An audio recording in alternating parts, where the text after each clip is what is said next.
Hello everyone, welcome back to Trek A Day. Hope you're having a great day with a little bit of Star Trek in it. As the title of the video says, today we're going to be looking at the various Star Trek pilots and premieres and going ahead and exploring them through a ranking. TOS is kind of the oddball with having two pilots, but neither of those were used as the premiere. So TOS strangely has 3 entries while every other series has 1.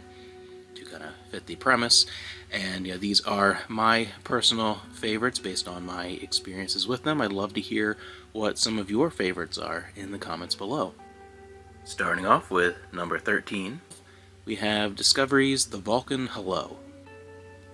As with other Star Trek premieres in the past, this was a big sort of event, a family gathering thing. I went to my in-laws with my wife and sat with her family on the big projector. I knew a bunch of friends who were also Trekkies that did similar things with their families, and there were a few things that I liked. I liked the design of the Shenzhou as a ship and the reveal of that vessel, and I really liked Michelle Yeoh as Philippa Georgiou as a captain. I really liked that idea as well, since I've always liked Michelle Yeoh, starting with especially a lot of her action movies from Hong Kong in the 80s. But of course, the few things that I did like were not long-lived, and in general, the biggest impression I got from that premiere and the experience and the sort of palpable emotions that were surrounding the viewing experience with family was disheartening. It was between my family and all the other friends I knew that were kind of talking about it and gathering. That first episode, I knew at least 25 people who were watching it, and maybe 5 total came back for episode 2. That was the general impression. It was biggest letdown to the premiere of a series I had ever experienced. Moving on to number 12, Lower Decks. And this is the first example of a couple in here where the overall experience of the show and how much I enjoy it is maybe not always reflected in the premiere. We have Lower Decks, Second Contact. I grew to like Lower Decks even though the style of humor is not at all to my liking as the show grew into its own. Even throughout the first season, by the end of the first season, it really at least showed truly that its heart was in the right place, and it really, even though the humor wasn't something that I enjoyed, it was coming from a place that was very genuine in Star Trek and had a lot of great moments throughout the show. The pilot, though, the premiere episode, I just found to have detestable pacing and downright annoying humor. I initially had watched that and absolutely hated it and didn't go back to the series, and thankfully my wife convinced me to go back and rewatch it and then continue on, and I eventually ended up liking the series. But I still, to this day, again, that the humor and the pacing and everything, that first episode was a little different. Things were a little bit more, the storytelling styling was again improved throughout the series as it went, but that first one really felt like a Rick and Morty with a Star Trek skin, and so that first episode is just one that is just not to my liking at all, even though I came to like the series. Number 11, Star Trek Prodigy, Lost and Found. This is probably the first one that I would consider to be a genuinely good episode that accomplishes what it's trying to do. It's just not necessarily one of my favorites. It, in the beginning, feels a little too Star Wars in both, again, the style, the pacing, just the structure of that premiere. It's good, and it is definitely something that is going to attract a more modern, younger audience, which is what it's going for. And on the whole, Prodigy ends up being a show that does an incredible job of ushering in a new generation into Star Trek. If you have a kid, that would be one of the best shows to start with to get them interested in Star Trek. But again, not being a kid and going into it and viewing it a little differently, and that first episode, again, just had a little bit too much of a Star Wars kids show vibe to me, even though overall it was a good production and definitely accomplished its mission of gearing up this story that very quickly became very much a fantastic all ages Star Trek adventure. Number 10 was a difficult one to place, and I weirdly don't have a lot to say about it. We have Picard, Remembrance, which is ironic considering the first 2 seasons of Picard are not really worth remembering when it's all said and done, but the premiere kind of had me in a weird place. I didn't love it, for sure, but I didn't hate it. It wasn't what I was expecting, it wasn't what I was hoping for, but it did present Picard in a very different place in his life and did present a few interesting ideas to where I was curious where this story was going to take us, what this adventure was going to be. So it's an odd one to where it's not one that I had a very strong feeling about, and in general that's kind of how a lot of season 1 of Picard went for me, and then season 2 I felt was a big miss. Season 3 I loved. But yeah, Picard, this premiere, I was largely ambivalent. It really was just something that did not have a strong impression, but I didn't dislike it. I didn't have any negative, like overwhelmingly negative impressions either. It was just one that was kind of, alright, is this something that's not as expected? It is something different. I'm not loving it, but I'm curious. There's enough there that, like, okay, maybe this could turn into something wonderful. So that's kind of where I've always been. I've only watched that episode twice, and it still has that place for me, where the only reason that's above Star Trek Prodigy episode, which is just that, I don't know, I had such a personal attachment to The Next Generation. I went in with such hope, and those hopes weren't entirely shattered, but it's at an odd spot. I was actually uncertain kind of where to put this one.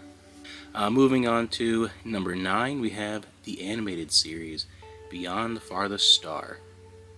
I really like this episode, and one of the things that makes me enjoy it is the structure of the storytelling. I mean, yes, I know a lot of times for people, that Filmation kind of stilted animation on the cheap side kind of turns some people away from it, but it is a show that I hope more people go back and give a chance to, especially just starting with this premiere, because a lot of the storytelling really feels like a genuine 4th season of TOS, and that really comes across in the novelizations of these episodes particularly well.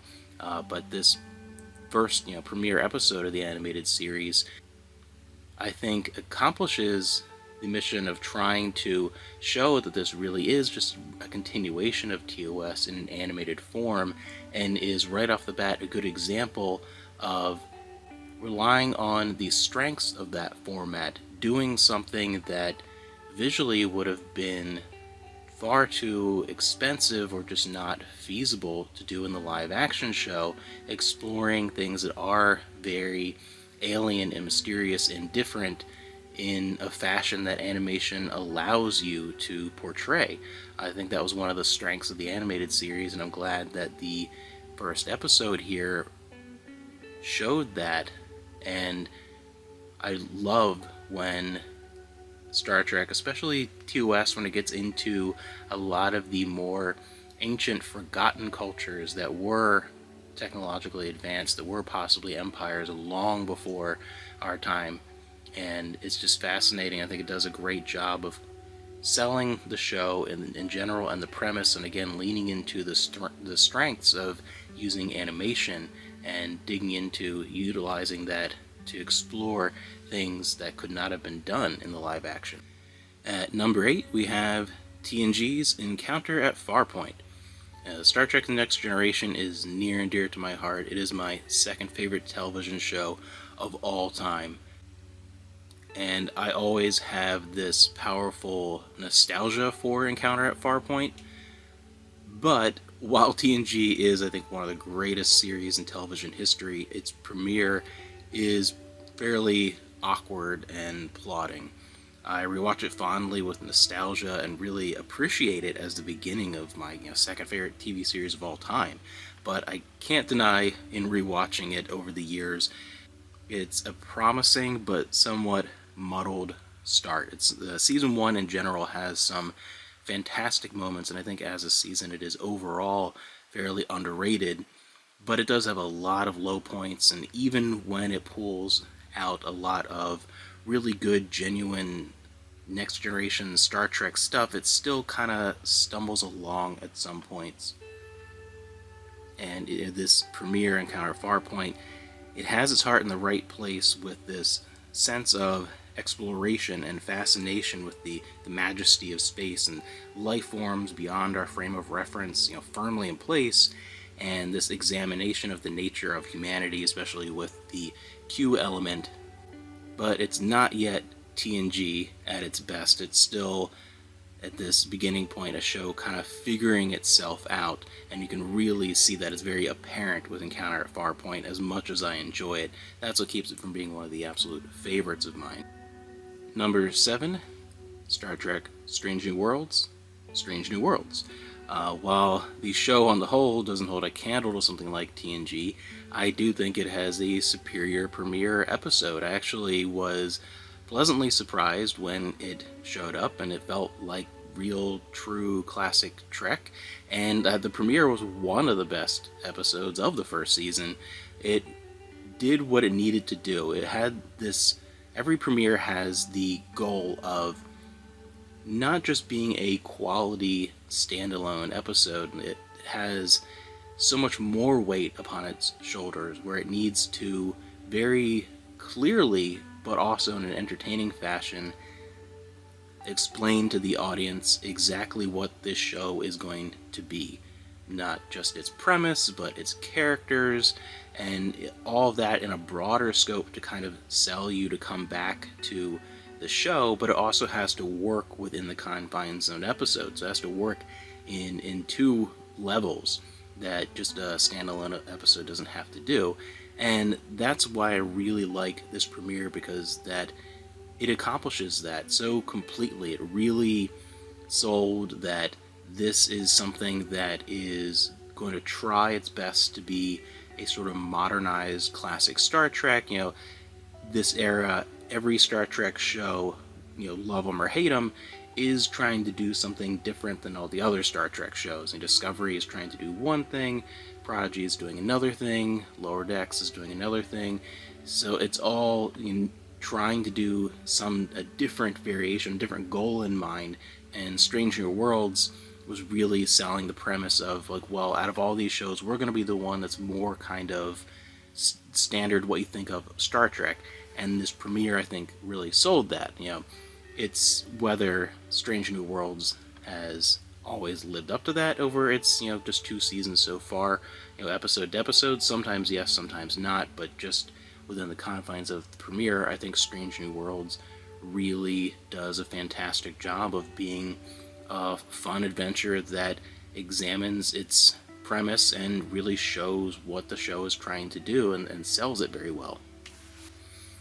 At number 6, we have in the original series the premiere episode, The Man Trap. There were 2 pilots for TOS, but neither of those were used as the premiere.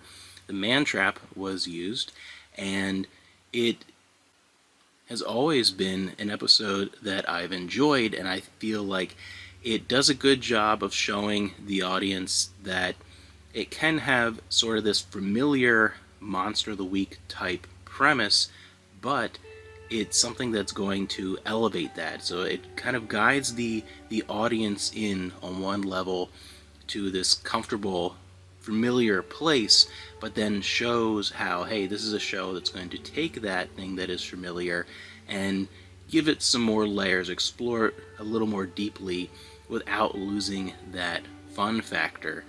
And I think that's why it holds up so well. Moving on to number 5, we have the premiere of Star Trek Enterprise, Broken Bow. This, my thoughts are very similar, pretty much exact with the premiere of Strange New Worlds.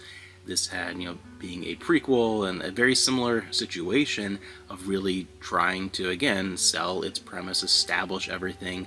And Broken Bow, I think, did a fantastic job. It built up the idea of what is this show going to be as a prequel series, being the first prequel that we're getting into with the Star Trek universe. What's going to be different about it? What's going to be the same? Setting up the characters, setting up the relationships with the humans and the Vulcans, and the tension there that was done very well, and finding a way to get humanity to finally get that extra push and put its toes in the water, with their first meetings with the Klingons and moving out into space. And I just think that Broken Bow does an excellent job of accomplishing that, and I find it to be very enjoyable. Number 4, we have an original series, The Cage. The original pilot with Pike, before, of course, all the changes were made and we started getting into the TOS we're more familiar with. A bit of a different feel to how TOS would then be with Where No Man Has Gone Before, with Kirk, and with the changes that were made from this original pilot.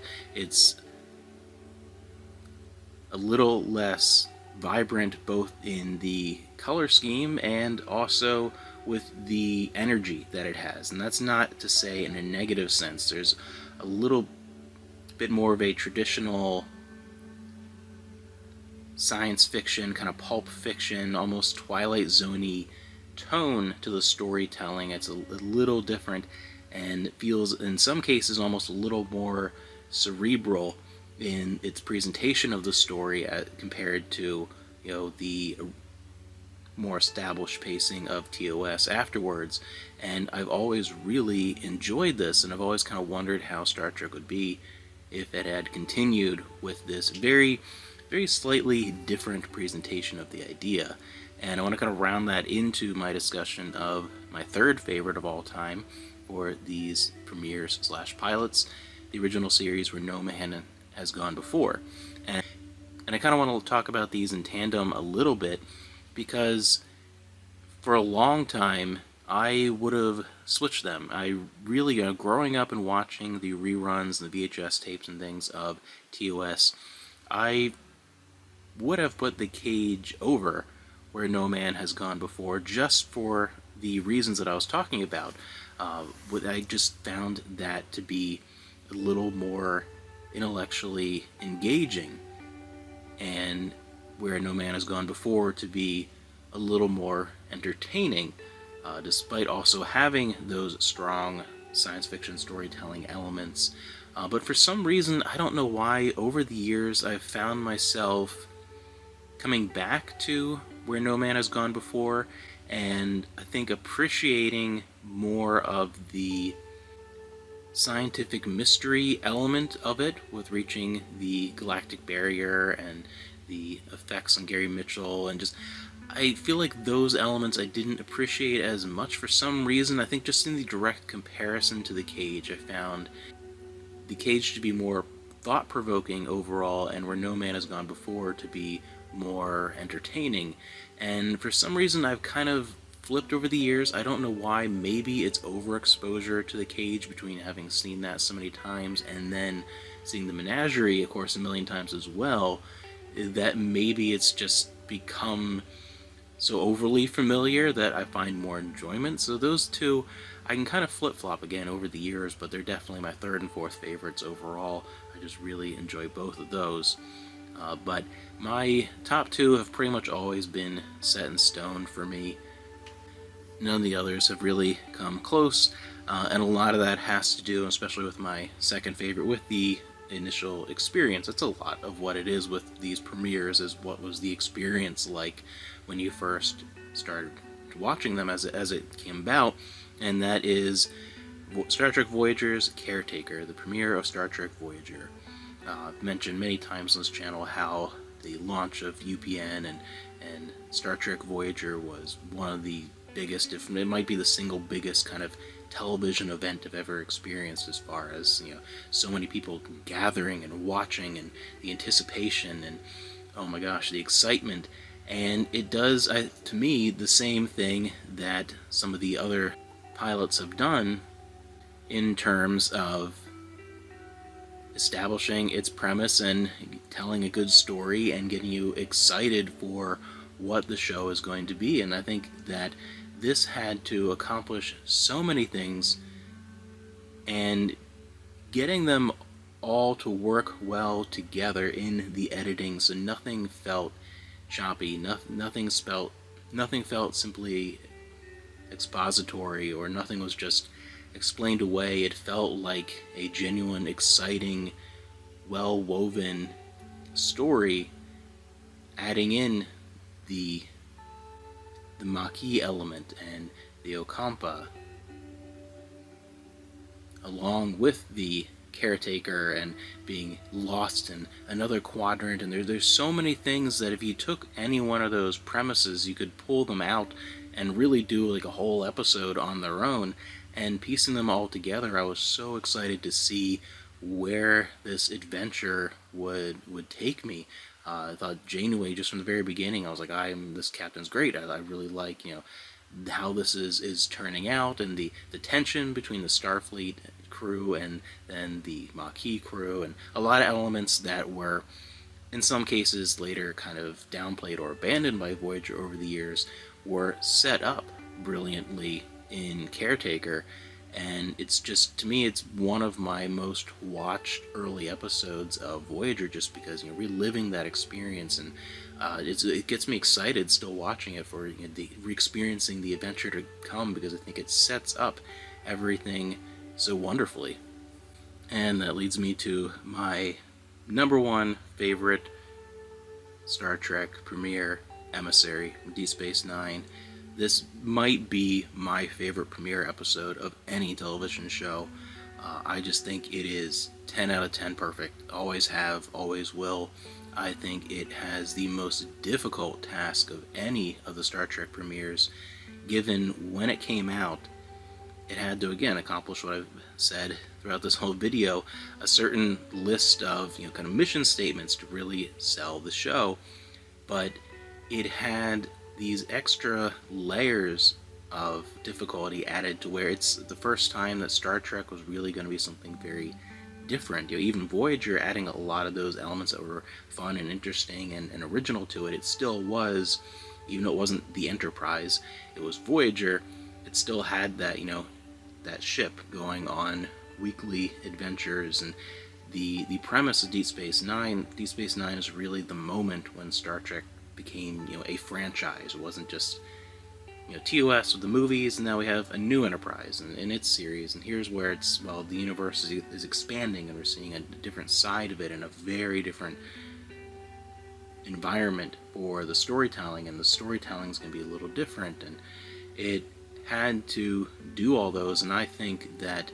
the number of elements that it not only made exciting and intriguing, and it had to accomplish those larger scope issues and put them in place, setting up stuff that was built a little bit with TNG, the Cardassian occupation of Bajor.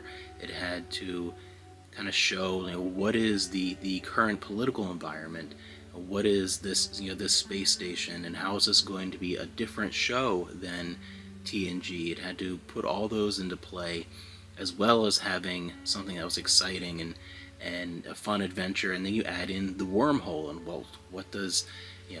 what story possibilities does that open up? What place is that going to have? And then you have to add in all of the Bajoran faith elements, which is something that hasn't been explored to that kind of depth in Star Trek before.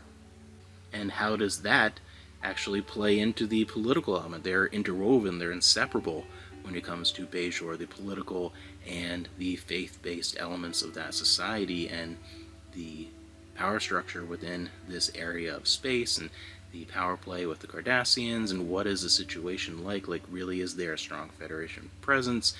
And then you get even more with, well, holy cow, now Sisko has this very special, role, and this is something unexpected. You have to put all those into place, and within that, you can't lose the fact that you have to not just introduce all these larger story elements, you have to introduce all these characters, a huge cast, and give each one of them enough space and time to show who they are going to be to the audience. And that can be difficult to do and to find those moments, and somehow Emissary does that, and it also somehow dials in from the very start into these very personal elements, particularly with Commander Benjamin Sisko and where he's at in his life emotionally with Battle 359 and loss of Jennifer, and what is his relationship like, with his son, and what's it going to be like with Jake, and how is that going to be different than a kid growing up on the Enterprise D, and is this father-son relationship going to be a cornerstone of this television show, and showing how that's going to be presented. There are an unbelievable number of elements that I can't even imagine what it would have been like to be in that writer's room and setting up the storyboard and getting things in place and finding out how are we going to put all this into this premiere. Even with the longer than standard episode runtime of a premiere, that's a lot more that will go into something that is even a movie length presentation. There's so much to establish that I just think it is an absolute miracle that it somehow accomplished what it did without ever feeling muddled or cluttered or too busy, too many things interacting and too much being explained too quickly to where the audience can't keep up. It never felt that way. Everything felt balanced and well paced, and I just think that as a premiere episode, especially for the time in which it came out, like what it had to do in that context, I just think Emissary was masterfully done and is a great start to a Star Trek series, and that's why it's always been my favorite, because it's always just kind of astounded me with how much they were able to accomplish. So again, those are my just kind of overall reactions and thoughts and feelings about all these different pilots / premieres of the different Star Trek shows over the years. And again, it's interesting how the premiere versus how the show would turn out and how much I would enjoy it can be very different. Something like TNG is my second favorite Star Trek, but the premiere's down, past the halfway point at number 8. So you never know. Just the experience with the premiere episode can be its own kind of unique thing and a fun memory. So I'd love to hear what your thoughts are and what some of your favorites are with these Star Trek pilots and premieres. And especially love if you have an experience where there was one where it was a big kind of a television event you remember being really excited for. I just love hearing those stories.